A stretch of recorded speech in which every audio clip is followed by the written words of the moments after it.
Elsword is a side-scrolling horizontal anime MMORPG utilizing a charming anime aesthetic that has continued to transcend time. It's one of the few anime MMOs that are currently still available. Most have either converted into mobile MMOs or shut down entirely. This is a game I played a little too much of. In its early days, it was fast, it was unique, and it was competitive. I feel like it was beloved by everyone for the longest time. But just because many people enjoyed Elsword in the past doesn't mean that it is still enjoyable in 2024. It doesn't mean that currently there's any semblance of content cadence that would warrant playing. In all honesty, it might not even be receiving updates, which is where we come in today. I played Elsword numerous times over the course of the last 8 years, and I have enjoyed myself pretty much every single time. In spite of this, while I could definitely dive back in for another look, giving my impressions once again, I think that'd be a waste of your time and mine. What I want to do is instead talk about what this game has done over the course of the last year and see where it's currently going, because it might not survive into 2025. More and more MMOs are shutting down year after year, and who knows which game is going to be next. I wanted to get a gauge of how well Elsword was doing in 2024 by looking at player numbers, looking at engagement, the community. With this in mind, I went to social media to get a rough estimate of community size and activity. My first stop was Steam. 290 players logged in concurrently and a 294 player peak. This isn't particularly high, but it's also worth noting here that there are plenty of players that choose to play this game via the official launcher that is completely separate from Steam. How large the difference is remains a complete and utter mystery to every single one of us, but it could really be anything from double, triple, or significantly higher. My next stop was Twitter. 24,800 followers really isn't very large, especially given the Twitter page was created all the way back in 2011.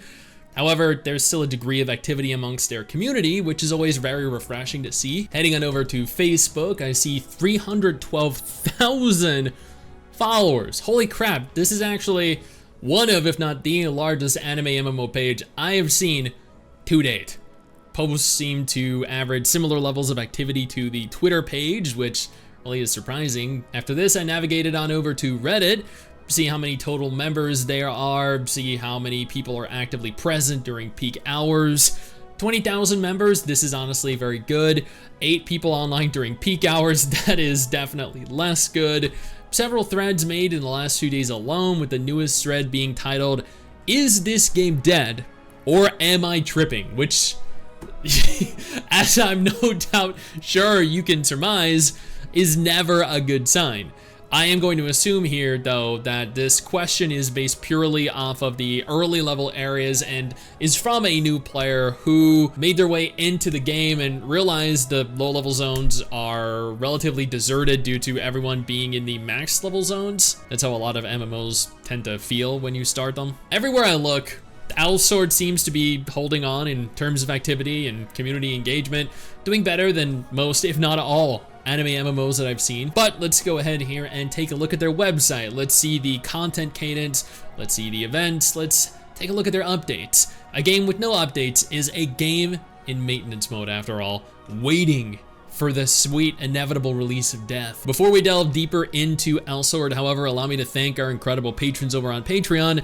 Your guys' support is why I can continue to make videos like this every single month, and I deeply appreciate you all being there for me. We're gonna go back an entire year, all the way to June 2023. I'm going to omit the item mall here because item mall updates are just additions, just updates to the cash shop, which are completely irrelevant to a game's content cadence because they're not things you can directly interact with, that you can engage with, that you can participate in. June had 3 patches released, with June 21st featuring new content, the Hedgehog prize board event, Mod Force Skills 2 update celebration event, the Summer 2v2 PvP tournament, and the Mod Force Skills 3 update celebration event. In July, 5 events were held. The 2023 Independence Day event, they introduced the Partner and Soulmate system, launching the Love vs. Friendship Select event, Build a 4-0 Tower event, Summer Pre-event, and then the Summer Hide and Seek event.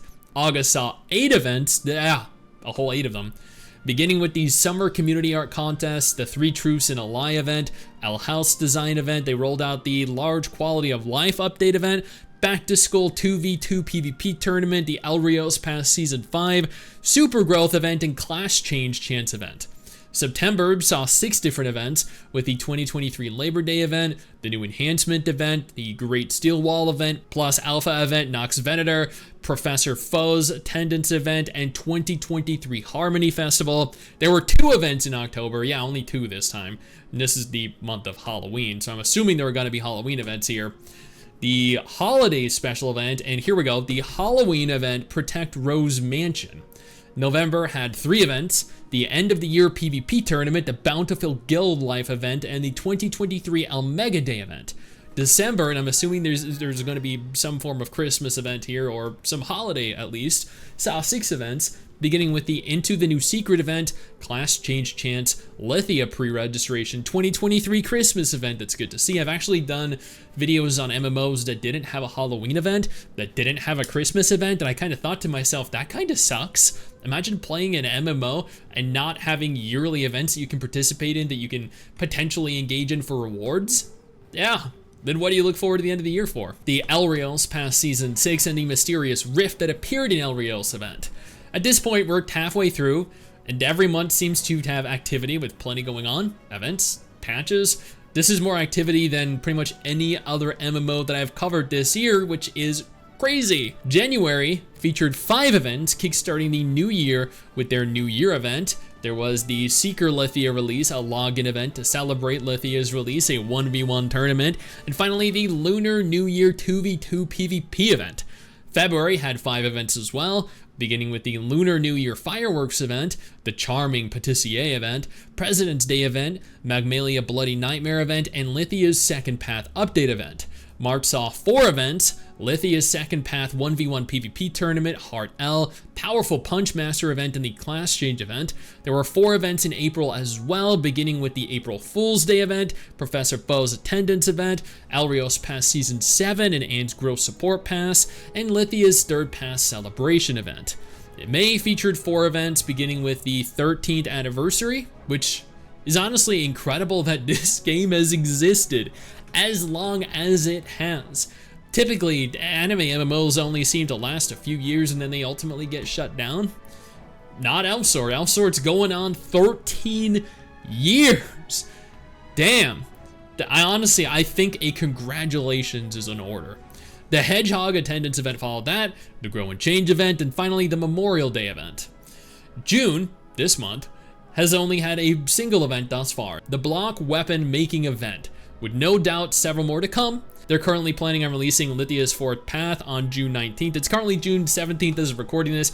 I have another video going live on June 18th, so this will probably go live on June 20th, which means that technically Lithia's Fourth Path is going to be available by the time this video goes live. This should be a fairly big patch. Honestly, I genuinely did not expect Elsword to still feature as many events or as many updates as it does, especially given the Steam population numbers. But I mean, hey, I guess enough people play this game to warrant it, right? It's also likely to be much larger and much more successful over in Asia, where their social media pages are several times larger in terms of total players than their Western versions. Either way, this game gets more content and more engagement than what seems to be any other free-to-play MMO on the market. Well done. I don't know how you guys have done it, but seriously, keep it up. Elsword is absolutely not what you expect in 2024. Rather, it somehow managed to continue pushing out a ton of new content, and even if there are complaints on Reddit about how the game is dead, hasn't deterred people from still logging in and actively playing it. Now, if Elsword is not an MMO you're all interested in, absolutely no problem. I got you covered with 2 different videos on the screen right now. There might be more up your alley.